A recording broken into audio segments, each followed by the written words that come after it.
अस्सलाम वालेकुम वरहमतुल्लाहि वबरकातुहू। इत्तेहाद न्यूज़ में आप सभी का खैर मकदम है। ईरान ने इस जंग में जीत हासिल की हुई कहना गलत ना होगा। अमेरिका इसराइल की दादागिरी का खात्मा इस तरह से भी होगा कभी दुनिया ने नहीं सोचा होगा। अब इसमें भारत के किरदार पर भी कुछ लोग सवाल उठा रहे हैं। गोदी मीडिया तो पाकिस्तान और चीन की वजह से समझौता हुआ है, इस बात को बर्दाश्त नहीं कर पा रही है। विश्व गुरु आखिर पिछड़ते क्यों जा रहे की फिक्र कुछ लोगों को भी जरूर हो रही है और होना लाजिम भी है। अब इसराइल अमेरिका के हार को कुछ भक्त मंडली दिल पे ले चुकी है, जिसकी वजह से इनके चेहरों पर मायूसी छाई हुई है। बहरहाल ईरान जंग कैसे जीता ऐसा सवाल भी कर रहा है। ईरान ने जंग जीती है, इसका सबसे बड़ा सबूत यही है कि आज भी बहर होर्मुज यानी कि स्ट्रेट ऑफ होर्मुज की चाबी ईरान के ही पास है।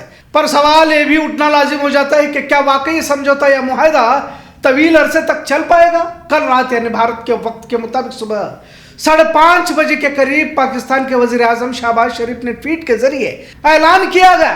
बात की अहमियत तब और भी ज्यादा वाज़ेह हो जाती है जब ईरान ने भी इस जंगबंदी के ऐलान की तस्दीक की। लिहाजा दुनिया के मुख्तलिफ मुल्कों ने इस तरह इत्मीनान की सांस जरूर ली है, क्योंकि अगर तीसरी आलमी जंग की तरफ ये जंग बढ़ती तो तबाही के आसार बहुत ही खतरनाक रूनुमा हो सकते हैं और वो बिल्कुल रोशन भी है। पर आज भी ईरान अमेरिका इसराइल जंगबंदी कमजोर मुआहदों पर टिकी हुई है। ये धागे भी कच्चे धागे नजर आ रहे हैं। हासिल इत्तला के मुताबिक फिर से स्ट्रेट ऑफ हॉर्मुज को बंद किया गया है, क्योंकि जंगबंदी के ऐलान के बाद लेबनान पर हजारों मिसाइल इसराइल की जानिब से दागी गई है और उससे सैकड़ों लोगों की हताहत होने की भी खबर हासिल हुई है।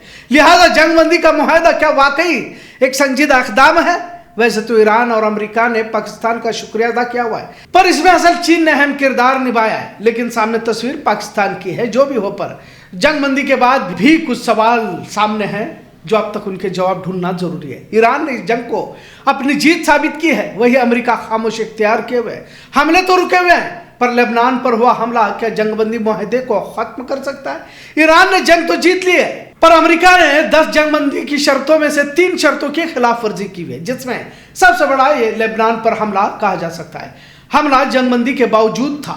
ड्रोन का ईरानी सरहद पर घुसपैठ करना ये भी एक है, और एटमी प्रोग्राम में अमेरिकी दखलंदाजी पर एतराज दर्ज किया जाए। ईरान के वजीर अब्बास अगारची ने भी दोहराया कि लेबनान में जंग को रोकना इस समझौते का हिस्सा था। हालांकि अमेरिका और इसराइल दोनों ने इस दावे से इनकार किया हुआ है। वही सुलह की भूमिका निभा रहे पाकिस्तान ने कहा था कि जंगबंदी हर जगह, जिसमें लेबनान भी शामिल है। जंगबंदी यकीनन कमजोर भरोसे पर टिकी हुई है, ये फिर से बोलना जरूरी समझूंगा। और लेबनान पर हमला और सैकड़ों लोगों की मौत क्या फिर से जंग की तरफ धकेला जा सकता है का सवाल भी पूछा जा रहा है। पर जिस तरह पिछले 40 दिनों से अमेरिका इसराइल का पानी ईरान ने निकाला है, दुनिया भर में अमेरिका और इसराइल की अहमियत घट चुकी है।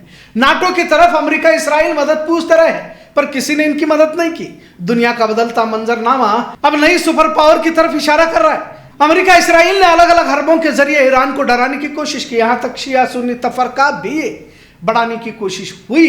इसराइल की जानिब से ईरान में बगावत की साजिशों को भी अंजाम देने का मंसूबे चलाए गए। तमाम मंसूबों को खाक में मिलाकर ईरान ने दुनिया के 2 सबसे ताकतवर मुल्क अमेरिका और इसराइल का पसीने छोड़ा है। अमेरिकी सदर डोनाल्ड ट्रंप ने तो ईरान को हजारों साल पीछे धकेलने की धमकी दी थी। आखिरकार ईरान की जानिब से कुछ नुकात पेश किए गए तो अमेरिका ने भी कुछ बातें रखी, जिसमें इत्तेहाद हुआ और इस जंगबंदी के लिए सुलह पाकिस्तान और चीन की जानिब से की गई। जाहिर है, जिस तरह अमेरिका और इसराइल को लेकर भारत एक तरफा बयानबाजी कर रहा था, अमेरिका और इसराइल के सामने पाकिस्तान और चीन की तरफ झुकाव हो सकता है। भारत में तो कई अंधभक्तों ने नेतन्याहू की तस्वीर लगाकर जंग जीतने के लिए पूजा पाठ भी किया था। पर अब भारत के 2 दुश्मन मुल्क क्या इसी बहाने अमेरिका इसराइल के करीब होंगे, ऐसा सवाल भी उठाया जा रहा है। अगर वो करीब होते हैं तो भारत का क्या किरदार हो सकता है, ये भी एक सवाल है।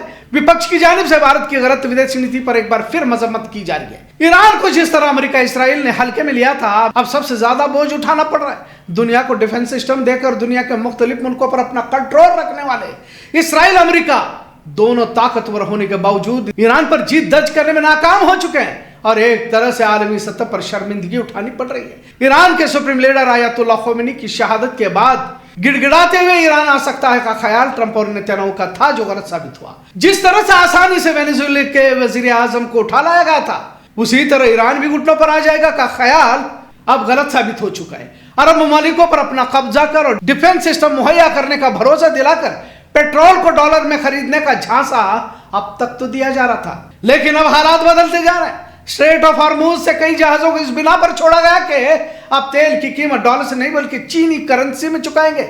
जाहिर है कुछ हो ना हो पर दुनिया पर इसी बहाने कब्जा अमेरिका ने कर लिया था पेट्रो डॉलर के जरिए। अब घमंड तकब्बुर कभी कभी इस तरह खाक में भी मिल जाता है। हो सकता है कि इसके आगे भी जंग जारी हो, लेकिन अमेरिका इसराइल को 40 दिन तक यूं घुटनों पर बैठने पर मजबूर कर देना, मतलब इस जंग को ईरान ने अपनी बहादुरी, जरूरतमंदी और ईमान की बुनियाद पर जीत हासिल की हुई। और दुनिया को यह सबक दिया गया कि अपनी गैरत, अपना वकार बरकरार रखना है तो लड़ना जरूरी है। यकीनन कीमत चुकानी पड़ सकती है। अरब ममालिकों ने अपनी गैरत का सौदा किया और यहूदी मुशरिकीन के तलवे चाटते रहे। दुनिया की मुख्तसर जिंदगी तो ऐश आराम में लोग जी लेंगे, लेकिन आखिरत की लामहदूद जिंदगी की नाकामी तो सबसे बड़ी होती है। ईरान की कामयाबी दुनिया के उन गैरतमंद लोगों के लिए सबक है।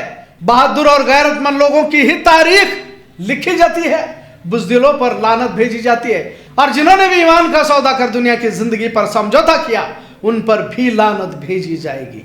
तारीख के औराक बहादुर के लहू के मुंतजिर होते हैं। बहादुरों के लहू से ही तारीख के औराक में तहरीर लिखी जाती है। तारीख में बहादुर जंगजुओं के साथ मुनाफिकों का भी जिक्र जरूरी हो जाता है, ताकि तुम्हें फैसला करना होगा कि किस तरह हमें खड़े होना है, क्योंकि हालात तो सामने आएंगे और उस वक्त दो रास्ते होंगे और कहां खड़ा होना है यह हमें तय करना है। भूख प्यास जुल्म सितम मुश्किलात ही उनके जिंदगी में उनके हिस्से में आते हैं जो सच्चाई का रास्ता इख्तियार करते हैं। और यही मंजर हमने गाजा में भी देखा और ईरान में भी, पर याद सिर्फ बहादुरों को ही किया जाता है इतना जरूर। आज 2 हफ्तों का सीज फायर किया गया है, लेकिन दुनिया भर में ईरान की जीत की चर्चा जारी है, क्योंकि दुनिया के तमाम जदीद हथियार टेक्नोलॉजी होने के बावजूद ईरान जिस पर बरसों पाबंदियां सैंक्शंस लगाए गए, इसके बावजूद भी इस दौर के फिरौन बनकर जुल्म की इंतहा रकम करने वाले अमेरिका इसराइल को लोहे के चने चबाने पर मजबूर किया गया। और वैसे भी जश्न मनाया जा रहा है। यहां तक के आयतुल्लाह खोमेनी की शहादत तो हुई थी, पर 40 दिन के बाद आज तदफीन के फराइज अंजाम दिए जा रहे हैं। यह मंजर यही साबित करता है कि शहादत है मतलूब मकसूद मोमिन, न माल गनीमत न खुश और खुशाई। आपको सिर्फ कुर्बानी पेश करनी है, नतीजे तो अल्लाह रब्बुल इज्जत के हाथों में है इतना जरूर। आज का मौजू कैसा लगा इस पर जरूर कमेंट करें। इत्तेहाद देखने के लिए शुक्रिया। अल्लाह हाफिज।